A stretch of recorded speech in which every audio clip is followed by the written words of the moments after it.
भगवान विष्णु जी और माता लक्ष्मी जी। भगवान विष्णु जी और माता लक्ष्मी जी। एक बार भगवान विष्णु जी शेषनाग पर बैठे बैठे बोर हो गए और उन्होंने धरती पर घूमने का विचार मन में किया। वैसे भी कई साल बीत गए थे धरती पर आए और वह अपनी यात्रा की तैयारी में लग गए। स्वामी को तैयार होता देखकर लक्ष्मी माँ ने पूछा, आज सुबह सुबह कहाँ जाने की तैयारी हो रही है? विष्णु जी ने कहा, हे लक्ष्मी, मैं धरती लोक पर घूमने जा रहा हूँ। तो कुछ सोचकर लक्ष्मी माँ ने कहा, हे देव, क्या मैं भी आपके साथ चल सकती हूँ? भगवान विष्णु ने 2 पल सोचा, फिर कहा, एक शर्त पर, तुम मेरे साथ चल सकती हो। तुम धरती पर पहुंचकर उत्तर दिशा की ओर बिल्कुल मत देखना। इसके साथ ही माता लक्ष्मी ने हाँ कह के अपनी मनवा ली। और सुबह सुबह माँ लक्ष्मी और भगवान विष्णु धरती पर पहुंच गए। अभी सूर्य देवता निकल रहे थे। रात बरसात होकर हटी थी। चारों ओर हरियाली ही हरियाली थी। उस समय चारों ओर बहुत शांति थी और धरती बहुत ही सुंदर दिख रही थी। और माँ लक्ष्मी मंत्रमुग्ध होकर धरती को देख रही थी और भूल गई कि पति को क्या वचन देकर आई है। और चारों ओर देखती हुई कब उत्तर दिशा की ओर देखने लगी पता ही नहीं चला। उत्तर दिशा में माँ लक्ष्मी को एक बहुत ही सुंदर बगीचा नजर आया और उस तरफ से भीनी भीनी खुशबू आ रही थी और बहुत ही सुंदर सुंदर फूल खिले थे। यह एक फूलों का खेत था और माँ लक्ष्मी बिना सोचे समझे उस खेत में गई और एक सुंदर सा फूल तोड़ लाई। लेकिन ये क्या, जब माँ लक्ष्मी भगवान विष्णु के पास वापस आई तो भगवान विष्णु की आंखों में आंसू थे और भगवान विष्णु ने माँ लक्ष्मी को कहा कि कभी भी किसी से बिना पूछे उसका कुछ भी नहीं लेना चाहिए और साथ ही अपना वचन भी याद दिलाया। माँ लक्ष्मी को अपनी भूल का पता चला तो उन्होंने भगवान विष्णु से इस भूल की माफी मांगी। तो भगवान विष्णु ने कहा कि जो तुमने जो भूल की है उसकी सजा तो तुम्हें जरूर मिलेगी।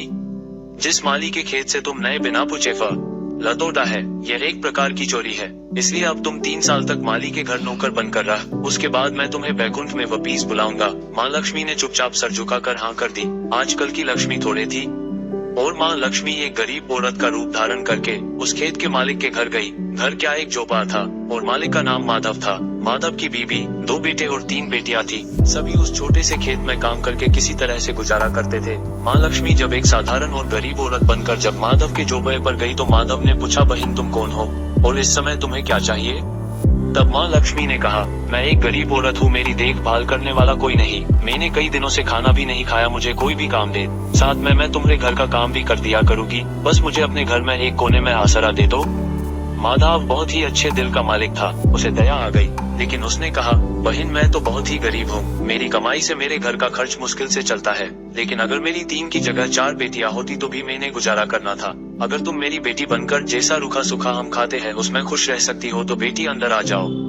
माधव ने माँ लक्ष्मी को अपने झोपड़े में शरण दे दी और माँ लक्ष्मी 3 साल उस माधव के घर पर नौकरानी बनकर रही। जिस दिन माँ लक्ष्मी माधव के घर आई थी उससे दूसरे दिन ही माधव को इतनी आमदनी हुई फूलों से कि शाम को एक गाय खरीद ली। फिर धीरे धीरे माधव ने काफी जमीन खरीद ली और सबने अच्छे अच्छे कपड़े भी बनवा लिए और फिर एक बड़ा पक्का घर भी बनवा लिया। बेटियों और बीबी ने गहने भी बनवा लिए और अब मकान भी बहुत बड़ा बनवा लिया था।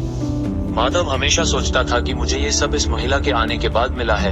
इस बेटी के रूप में मेरी किस्मत आ गई है मेरी। और अब 2-5 साल बीत गए थे, लेकिन माँ लक्ष्मी अब भी घर में और खेत में काम करती थी। एक दिन माधव वह अपने खेतों से काम खत्म करके घर आया तो उसने अपने घर के सामने द्वार पर एक देवी स्वरूप गहनों से लदी एक औरत को देखा। ध्यान से देखकर पहचान गया, अरे ये तो मेरी मुहम बोली चौथी बेटी यानी वही औरत है। और पहचान गया कि यह तो माँ लक्ष्मी है। अब तक माधव का पूरा परिवार बाहर आ गया था और सब हैरान होकर माँ लक्ष्मी को देख रहे थे। माधव बोला, है माँ हमें माफ कर, हमने तेरे से अनजाने में ही घर और खेत में काम करवाया है माँ, ये कैसा अपराध हो गया है माँ, हम सबको माफ कर दे। अब माँ लक्ष्मी मुस्कुराई और बोली, है माधव तुम बहुत ही अच्छे और दयालु व्यक्ति हो। तुमने मुझे अपनी बेटी की तरह से रखा, अपने परिवार के सदस्य की तरह से। इसके बदले मैं तुम्हें वरदान देती हूँ कि तुम्हारे पास कभी भी खुशियों की और धन की कमी नहीं रहेगी। तुम्हें सारे सुख मिलेंगे जिसके तुम हकदार हो। और फिर माँ अपने स्वामी के दोबारा भेजे रथ में बैठकर बैकुंठ चली गई।